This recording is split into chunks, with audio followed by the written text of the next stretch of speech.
Hey everybody, it's Strict9 with Strict9 GP, and I'm back with another episode of this Middle Tennessee Blue Raiders playthrough with Draft Day Sports College Basketball 2021. Today we're going to start the non-conference schedule, and if you got a chance to see the last episode, you know one of the things I was going to do this time around was give us a balanced schedule.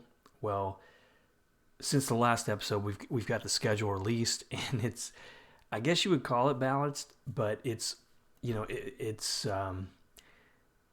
to do what I wanted it to do, which is give us a bigger challenge, but it might be too much of a challenge. That's what we're going to have to determine today. So we'll get right into it soon. We'll start simming through. I'll look at the schedule first, but I wanted to bring back recruiting, which is something I worked pretty hard last episode, just trying to give you some tips and pointers on how I handled recruiting. As it's turned out, this is one of those things, it's just another season to show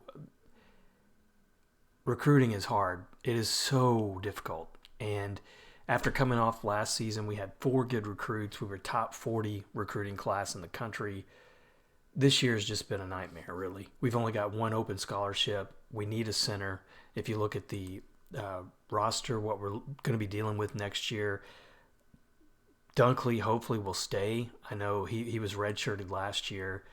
I'm trying to give him a good amount of play-in time this year to hopefully give him some development and make him want to stay here. But he's the only center we're going to have for next season. And with that 1 scholarship, I was really working hard on getting a center, and it's just not working out too well. And this is something that'll happen, and you just have to kind of deal with it and roll with it. Year to year, like, you know, if you're a smaller school and you're not going to have that national reputation, you're going to have to get your recruits from in-state. I mean, I'm working on developing a pipeline that's something new to this version, but you can still see with my pipeline, it's primarily going to be Tennessee. I'm not even up to the pipeline level yet because it's just, what is this? Just 3 seasons in, 2 or 3 seasons in to this. Well, I don't know if it's counting. It's probably counting the recruits from 2020. You know, so, but regardless, I mean, it's pipelines take time, and you're going to be recruiting from in-state. Well, this year in-state, I don't even know if there was a 3-star center. I can't remember really. There may have been 1 or 2, but could not get them interested. Yeah, we got Phil Sanders here, who was kind of interested, but I went with the guy, Isaiah Goodley. He was the one that I wound up giving the scholarship to when it became obvious after working so hard to get some of these guys out of Texas. I don't know if they're still showing up here. I wasn't going to get those guys no matter how much money I put into them. And I did put a lot of effort visiting them, hosting them, calling them, had all the pitches lined up, for them. But I just couldn't get them to go. So it was a really poor year for centers in Tennessee. And that's what I think it just boiled down to. Jimmy Polite out of Kentucky, couldn't get him interested. And Phil Sanders, he is only now getting interested. But he was, I think when I was working on him, he was maybe a 2-star recruit. And I just didn't see a lot of upside. We run the Princeton offense. He's an F in passing. I don't think he would work with the offenses that we're using. So I didn't really, give him much of a look, and still don't think I should give him that much of a look. But the one I went with, long story short, Israel Woodley. I mean, he was, outside shooting and free throws, for a big guy, you kind of expect that. But he had some good individual skill ratings that I liked. And he was, rated 2, 3 stars, I think, even at one point, in terms of his regional and national positions. He was in the green moving up. Well, now I've got him signed and he's moving down. So this is going to be, he's a 1-star recruit at the moment. His high school numbers still look good, so he might still develop. I've seen that happen, but he's probably just going to be a bust. He's probably going to be a bench player, and more than likely we'll be looking at centers again next season. But it happens. And like I say, I just you can't get overconfident with recruiting because there are so many factors that play into it. And this is just prime example that year to year you're not going to have the good recruits sometimes in your state, or when you develop the pipelines, you're not going to have them in your pipeline either. There might be years where you need a point guard or center, whatever it is, and the only 3 start aboves are out of your state, out of your region. So that's what happened this year, but it bit us, and I think we're gonna struggle with that. We've got one guy here who is kind of interested. He's moving up a little bit, but I'm at the point where I don't know that I can pull the scholarship from Woodley. Let me check. Yeah, I can't pull it because he's accepted it, and I'm really just kind of stuck with him at this point. And one of the things I'm seeing, I don't know if it's just that I'm seeing with version 21, but the good guys are going early. You don't really have a whole lot of time to wait around, and I think with the prestige increase that we've had and the records that we've had in the last couple seasons, it's probably helped us get recruits early. And once you tie them up and get them, that you're their number one school, you really have to go in there and offer the scholarship. I don't think you can wait. I've lost some people in previous seasons doing that, so I can't really afford to do that this year. So that's why when I get the recruit that I'm targeting, when I get to the point where his number one school, I offer the scholarship. It's just that it bit me this year, but we'll hopefully recover next year. We'll have more scholarships to give. But let's move on and look at the schedule. That's kind of that's going to be the big question this year, or this episode. We've got 2 ranked opponents right now on the schedule, both on the road. Obviously, we're not going to get them to come to our schools right now. You got Oklahoma State, Maryland, but you've also got some tough opponents like Purdue, Kansas State on the road, so Miami on the road. So I feel like I wanted to give us a challenge. I think it's time that we try to step up to that next level, and we're not going to do it until we start playing quality opponents, non-conference. So I'm hoping that we're good enough to compete here. So with 11 games, I'm hoping that we finish 6-5. But this, depends on how we go. I mean, we could easily lose 8. To be honest, we could easily go in here 3-8, 2-9, maybe even, because of the majority of these games are on the road as well. So that's what you get when you're a smaller conference and you ask for a balanced schedule. That's what you're going to get. You're going to get a lot of road games, and you're going to get tough competition. But we're going to get started at it. I will look back at the roster one more time. I do think that this is the best season we've ever had depth-wise. I mean, we are 3.5 and above, 3 stars. Forgot about Hansen, but he's second-year starter coming from Arkansas. We've never had depth like this on this team. We're running offenses that these guys now, like Johnson, who's a junior, Hansen, this is second year for him running this offense. Baxter, junior, third year for him. These guys are used to the offenses we run. Brown, senior now, but he's been running this offense for 3 seasons.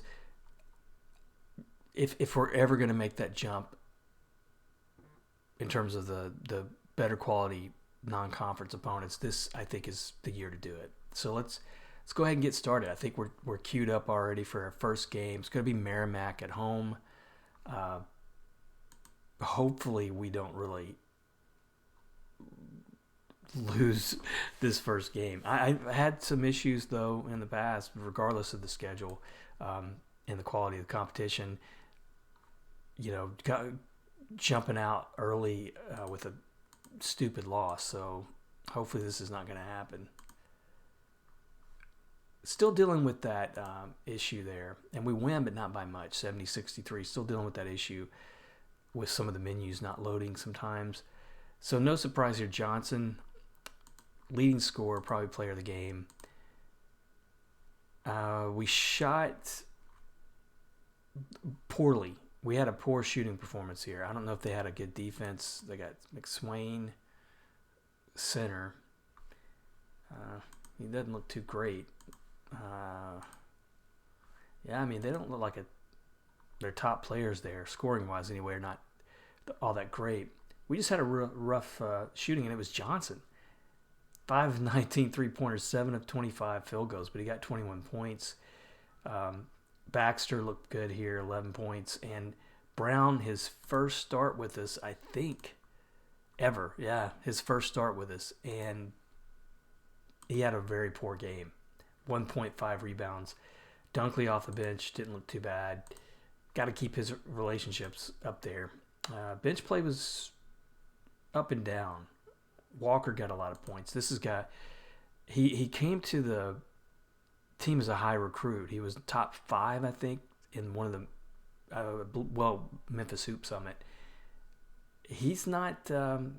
His ratings aren't that great, but let's hope that as a freshman, give him some play time, he'll grow into that. But underwhelming first victory, I gotta say. So now we're gonna go against Purdue. Yeah, we'll be doing that game this week. This is the first big challenge. Purdue not ranked, but they're a Big Ten school. Beating them on the road would be probably, it would definitely be a big victory for us. And I think, for this to work, for us, to get a decent enough record that it impacts our net score and our prestige potentially for this non-conference schedule, I think we are going to have to definitely beat one of these teams on the road. We're just going to have to do it.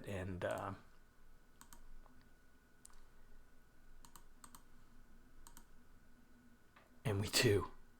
89-68 over Purdue. Okay, I'll take that. If that's the only win we get, I'm going to be honest with you, I'll take it because that is a big step up now. Purdue, I don't know how good they are in the Big Ten, but they're definitely a team with a way better prestige than we do.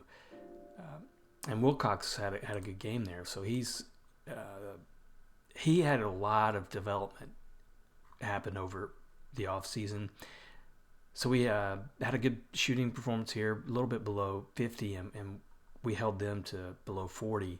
Out-rebounded them 42-37. Johnson, player of the game now, 2 games in a row. He had 17 points. Brown, settling in a little bit maybe. 9 rebounds, 8 points, and he was plus 10. Playing up against a 2-star center. Wilcox, though, this guy is a sophomore. I think he could be really good for us if he keeps developing. And Baxter, junior, 4 stars now. I thought I really liked this guy when I recruited him. I still think he was the starter last year. I think he was underrated even. So I like what he brings to the team. Hansen, not a great game though. Did he get in foul trouble or was he injured? Yeah, he was injured, sore knee. But Muhammad now coming off the bench, he looked good. Depth is really good on this team, I'm telling you. And I don't know if it was Vining maybe who stepped in there when Hansen got hurt, or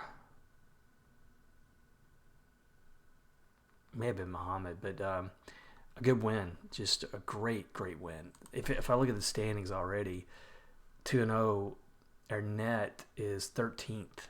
So that's what it means to beat a team like that. Now, let's see what the news is like for this week. We got some more. And Woodley signs that letter of intent. I really do think his ratings might bounce back and forth. So, one of the things I liked about him, I liked his numbers, and I think he might be playing for a small school. It might be a low high school level that he's playing. Competition might be great, but those are great numbers all across the board. 3+ blocks, 2 steals, 10 rebounds. So there's something about this guy, surely, that might translate into play when he gets to the team. Let's see if we're showing up here in the... I mean, we've got the 13th best net. I keep waiting for a team to get ranked. I mean, even if we did for just 1 week, it would be a huge accomplishment. But nope, don't see it for this week. So now we're probably going to have a loss here in this next one. Oklahoma State up to 11th. But again, if we can beat Penn on the road and stay 3-1, hey, I'll be really happy with that. I think 6-5, I would be overjoyed. Going the way we played in conference the last couple seasons, the way our depth is, I really think we've got a good shot at top 3 anyway in conference this year. So it's to come out of there 6-5. I think a good season in conference, and we might get a chance to go to the conference, the NCAA tournament as an invite if we don't win the conference tournament. That's what I'm kind of looking for. So this is Oklahoma State. They're 4-0. They must be really good. They've been really good in this game across now 2 versions, 20 and 21. They're always up there. Man, I wish it wouldn't do that. The suspense. Close game, 69-66. Wow. Johnson again, 21 points. This guy might go pro if he keeps that up. I've never had that. I know one of my viewers commented on that in one of the latest episodes. I'm lucky that I don't have that happening, but if anyone could, it's probably Johnson. This guy's like, I mean, this is against great competition here, and he's scoring almost 20 points. This one was so close. Rebounds, we were just 2 below him. Turnovers, we won the turnover battle. Shooting, fairly close, but it was really free throw line won this game for them. But we also just couldn't get the 3-pointers to fall. Had that happened, man, just 2 more and we'd won. We had a poor shooting performance there.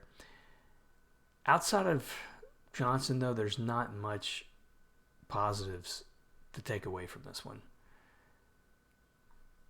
Dunkley got a lot of minutes. I don't know if he was in foul trouble.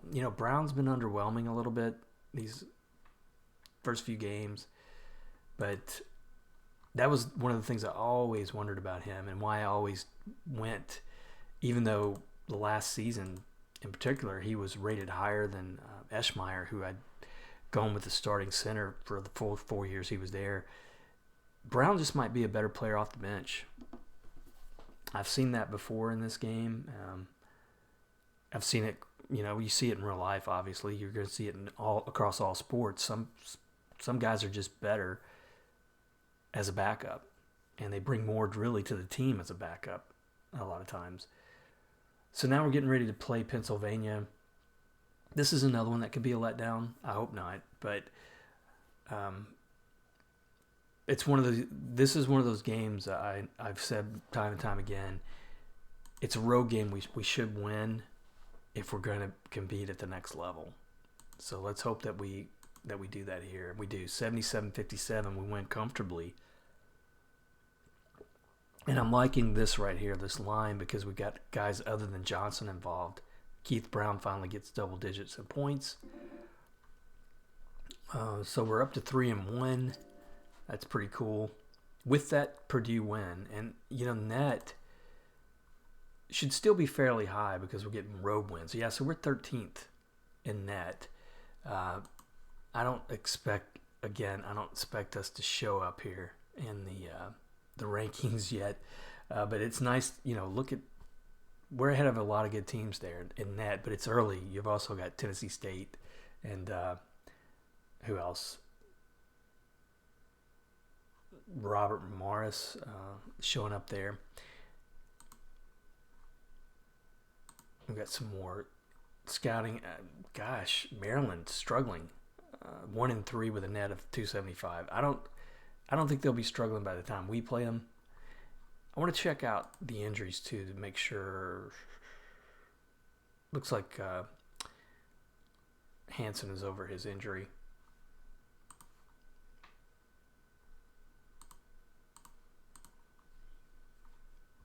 A ranked win would be good. That's still what we're waiting on. I don't know if we're gonna ever get that.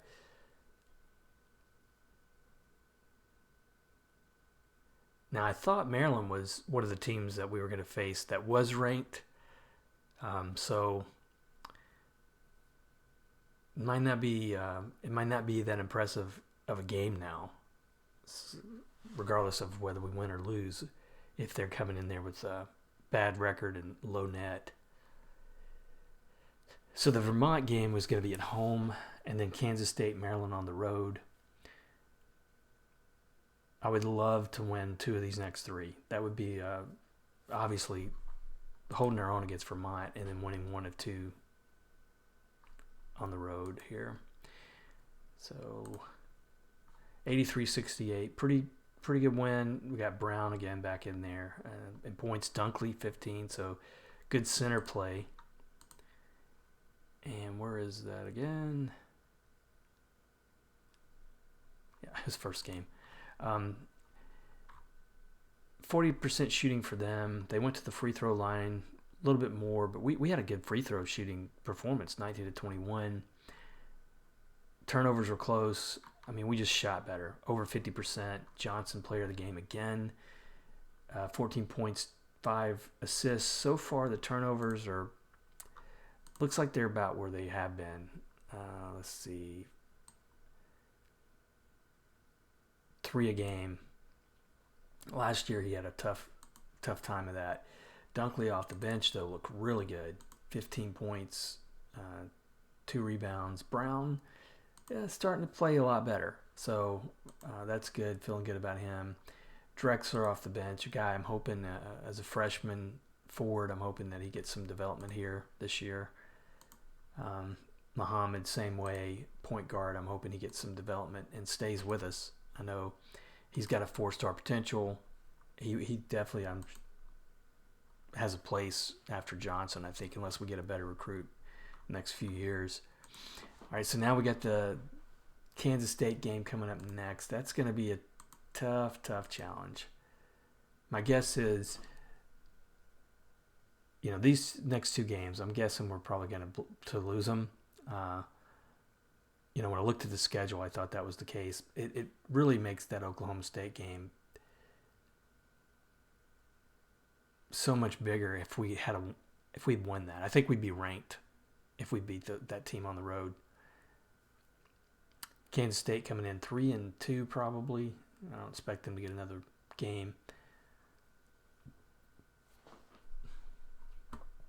All right, in there.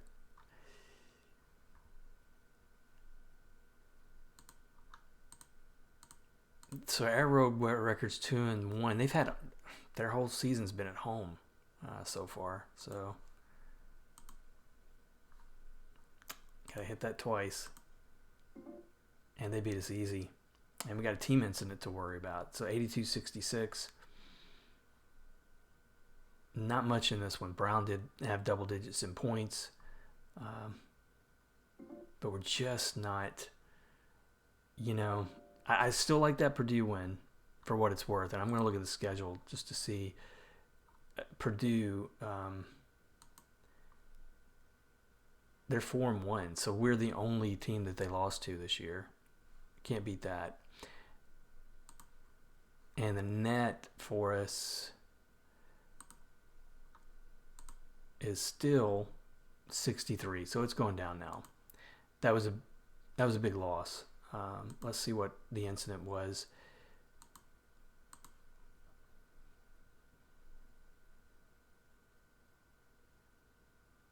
So Jonas Vining, he was a transfer in. I think he's disruptive. One of the things I'm seeing about the transfers, and it's one of the things that's kind of starting to turn me off about it, you don't see until you start contacting them, and sometimes until, you don't really have a whole lot of time. If you see a player who's hot on you, you almost have to give him that offer first time out before you see much about him. And so a lot of these guys are disruptive forces, which stands to reason because, that might be one of the reasons they're transferring out. And so Vining, I felt like we needed some shooting guard depth. I got this guy from, was it Boston College? Yeah, Boston College. And he's not a disruptive force, so that's good. So Adam Hansen is the disruptive force. This guy's actually pretty good. And as a sophomore, I think he's got upside. So it was Hansen who has a disruptive force. I could probably text him and see, some of the guys. Yeah, see, minor drop. I'll take that with him, though, because, we got that depth there. We might put Vining in there at shooting guard. Murdoch, a freshman, with good outside shooting and free throw ability. I want to make them all happy as much as I can. So now we're in the new week. We got Maryland. Again, I expect us to lose this one, but this would be nice to have 2 wins against Big Ten competition. I got to be honest, on the road, heading into the regular schedule.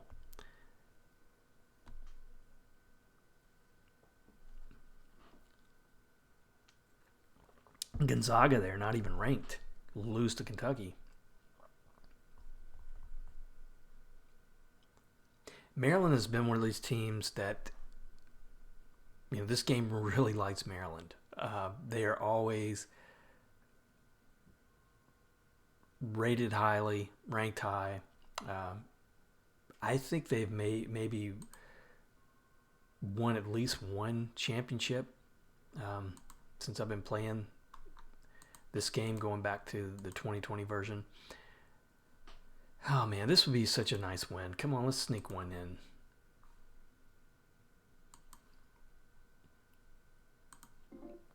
Another 3-point loss. That really stinks. And that was the challenge, like I say, was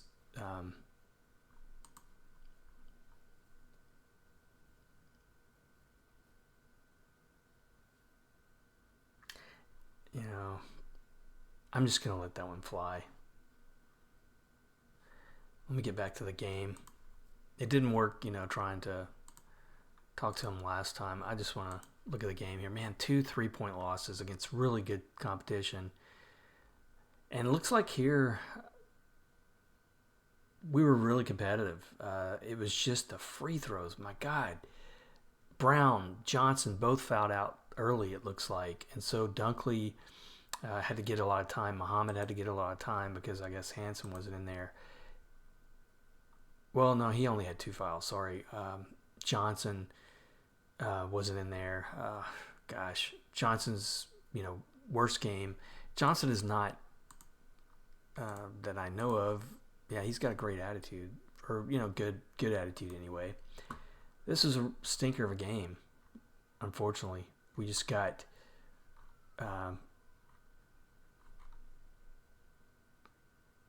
it was the fouls. No question. 51 attempts at the free throw line. That's crazy. So that's probably that home field advantage there, home court advantage on the refereeing. That's pretty pitiful. I don't think I've ever seen that in a game. There's not much you can do about that, though. So now we got next 3 games. Pacific and Miami on the road could be really tough. Got to get some wins in here, against some of these guys. The Purdue one was good. But one more, would be nice. One more road win against decent competition. And it might be Pacific might, with their record, they might handle us pretty easily. They're 5-0 at home. Oral Roberts there playing Louisiana Tech and winning. I don't know if you guys have been watching this year's tournament. Oral Roberts had a good run, and we beat Pacific on the road. Good win. Brown, 19 points. Dunkley, so between them, almost 30 points at center. This is, decent. And Adam Hansen suffered an injury. I hope that's not a big one. So we'll take a look at the players of the game. Brown gets his points totals up to above 10 now. So good for him. Johnson, pretty quiet in this one. Just 6 points. His average is slipping a little bit now after that early season run. I tell you, Dunkley has looked pretty good off the bench. Getting almost 18 minutes, which I think should help his relationships. But Hansen here, injured again. That's the second time he's been injured. He is injury prone. I know that. He hasn't been much of an addition, really. Last year he was pretty good, but this year he struggled early. I don't know what to make of him. Now we got Miami, Florida. Their net's high. I think they're going to be another one that's going to handle us pretty easily. But we got 2 games.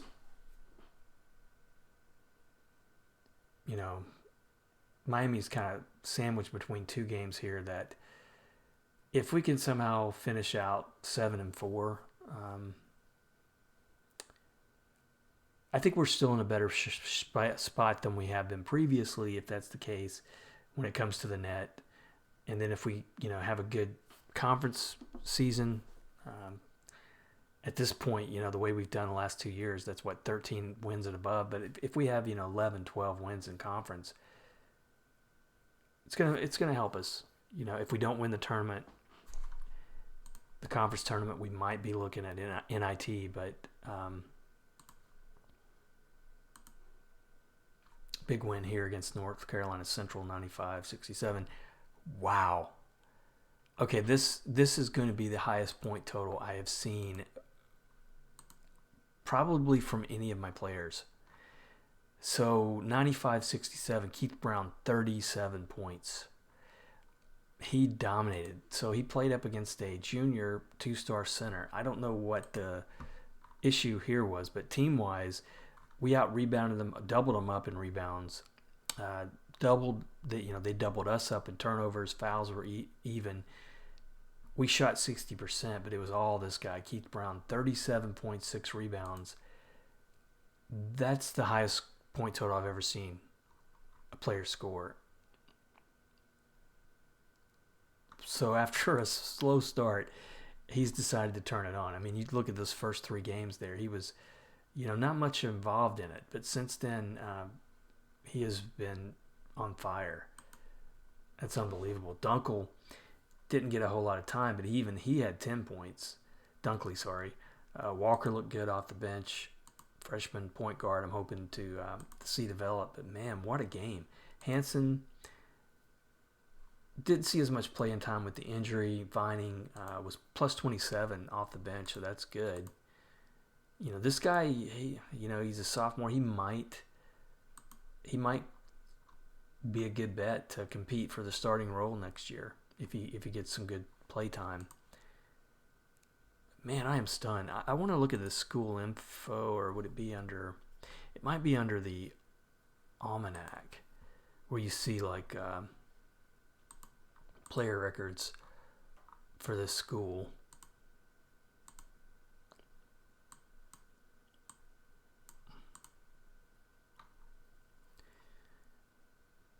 Yeah, definitely. So that's ties him for second since I've been playing in this in this playthrough with Middle Tennessee since 2018, 2019. That's the most points that any player from our team has scored, but it's tied for second all time. That's pretty cool. All right, so let's hope that continues. Let's go back, simming out. We're not going to get to this Miami game yet, so I think we can finish up the schedule now. We're 6-3. We've met our goal, but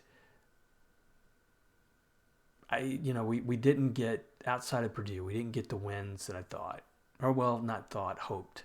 I knew we were going to struggle, but I was just hoping that we would find a way to win a couple of those games against big time opponents. And now we're down to Miami. I don't know how Florida Gulf Coast would be rated net wise. I'm thinking that's probably quadrant 2 maybe, because it's a road win or a road game if we were able to win it. But if I look at the scouting report, their net's pretty high actually, but we're scheduled or scouted to beat them. But we have yet to play. They haven't played any ranked opponents. We have. Would that show up on the dashboard? I guess there should be a way to see. Maybe it's just under schedule. So Oklahoma State. That was the highest ranked team we played. Purdue, still a great win though. I mean, we dominated that game, 20 plus point win. But looking at the standings in the net, again, we're at 57, which puts us top of the conference. Texas San Antonio off to a good start again, but they're probably not playing. Their net's higher. What am I saying? No, it's not. We're 57. Sorry. But I want to see how the net breaks down for us before we go to these next couple games here. So, looked at the wrong thing.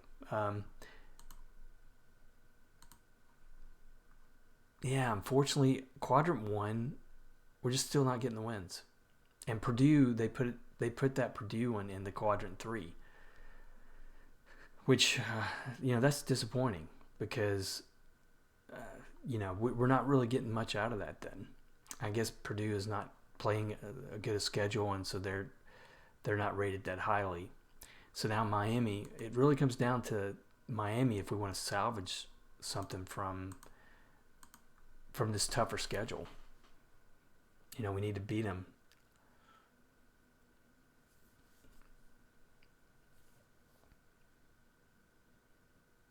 You just never know. That's the thing about college athletics. Which makes it exciting. At the same time, it makes it really hard to predict. Right? It's you just don't know what kind of season a team's going to have because of that. The turnover factor. And when I say turnover, I mean the players. You're putting a new team out there. At least every 4 years, and a good team just happens to have a bad season when you meet them, and it doesn't really help you out. So here we go. This would be a nice win. Again, I don't really expect to see it, and we do. So this might salvage something out of this non-conference schedule then. So we're going to be 7 wins at least going into our conference schedule. I'll look at the net on this. It could be that Miami now they're 4-5, I guess, after that, or 4-4, 5-4. So they're not having a great season. But for us, Brown again is playing well. Hansen finally gets back to scoring. He's healthy, I guess, again. I really like this line from Johnson. Just 3 turnovers, no fouls, but just 9 points, but 8 assists. So he had a good game. His assists are still, lower than I'd like to see from a point guard, but I can live with it. And then off the bench, Dunkley getting the minutes. Just want to keep this guy developing because he had 4.5 star potential when I redshirted him, and I worried about redshirting him. But if he can get that potential back, he's going to be a great player for us. So this was a starter's win as well. I mean, we didn't get a whole lot of contribution from the bench in terms of points and plus minus. We went to the line quite a bit more than they did. Turnovers may have been where we won this one, 13-21. Could have made the difference. And I think it was where we won it was the free throw line. But great win. I want to look at the net now after that. See if we picked up anything. And I'm just going to have to go back and forth here. Why is that not showing? There we go. So that's going to be in quadrant 2. That helps out. I mean, that will... We're still 57, but that may change, I think, once the new week comes around, because I think the ratings and rankings are done based on when the week rolls over, I think is when it updates.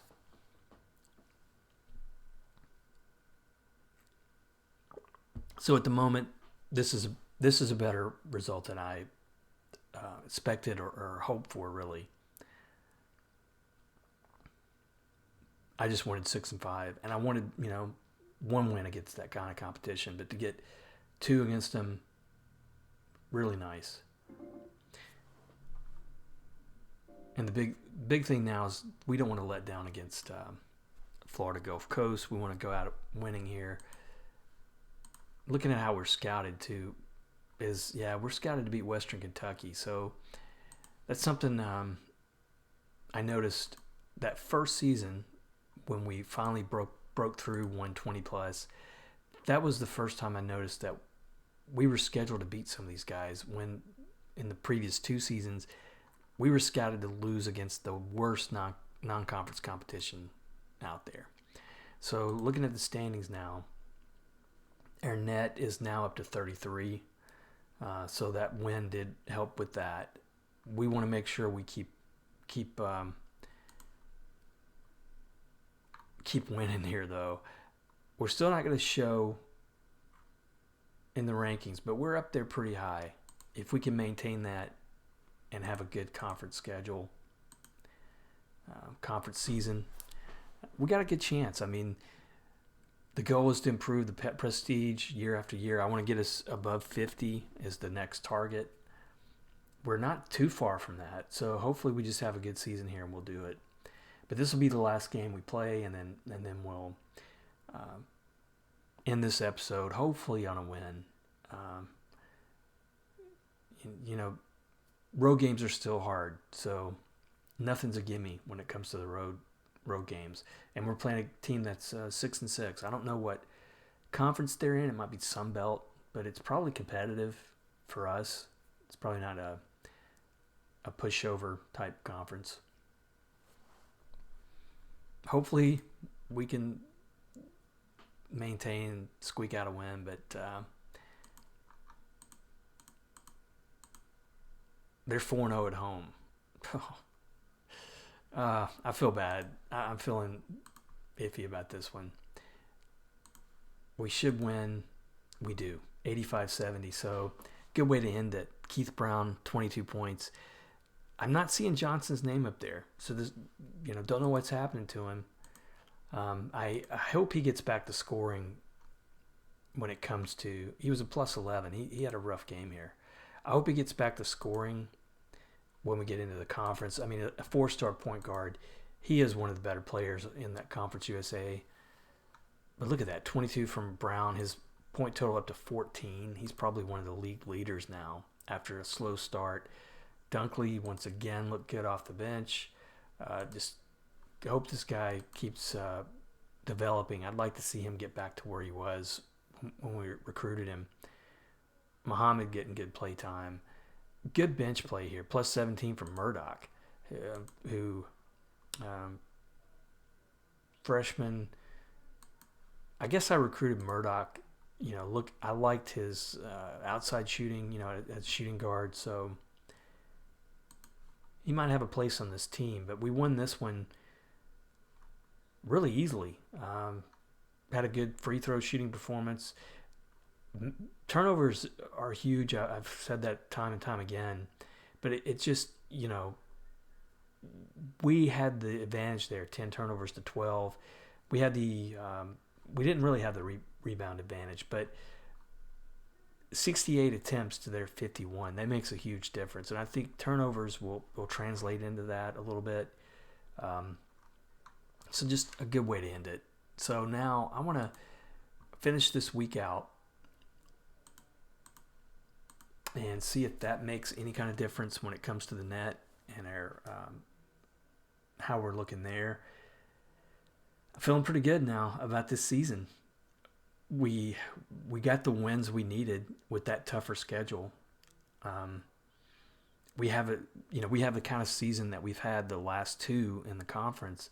I don't think it's going to matter too much whether we win the conference tournament. I think we might have a chance at an invite to the tournament if we keep it up, and that would be awesome.